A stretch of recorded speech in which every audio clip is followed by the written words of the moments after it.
I enjoy sports on TV, but often my schedule doesn't allow me to watch them live. So I record the games and watch them in the evening. To keep the results a surprise, I make an effort to avoid the news headlines. But of course, it doesn't always work.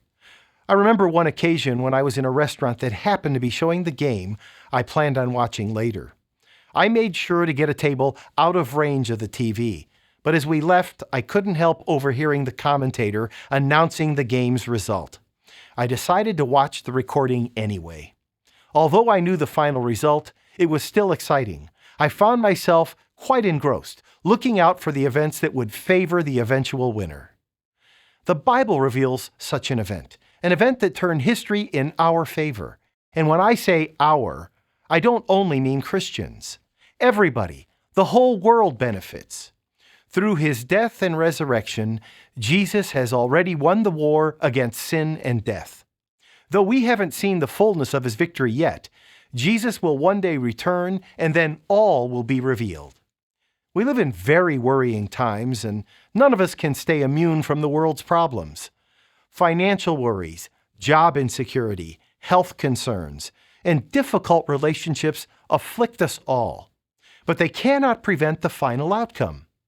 It is comforting to remember that the end is already settled. In the last book of the Bible, we are told, "The kingdom of the world has become the kingdom of our Lord and of his Messiah, and he will reign forever and ever." The book of Revelation was originally written to inspire and reassure the first generation of Christians who were suffering terrible persecution. They were encouraged to lift up their heads in hope because victory had already been brought by our Lord Jesus. Nothing can stop his return. Look, he is coming with the clouds, and every eye will see him.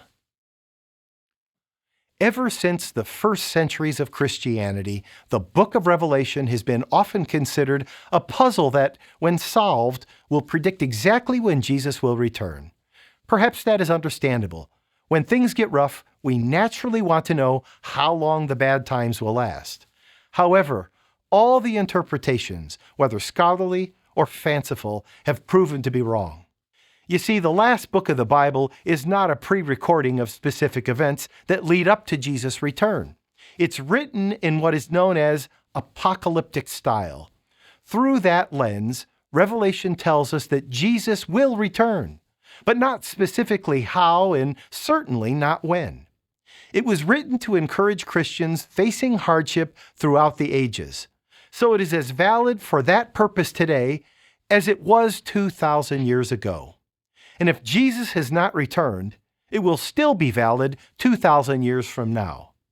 God has already shown us the outcome of history, even though we do not have an idea of how much time is left. The excitement of Christ's return still lies ahead, spurring us on through our trials of today.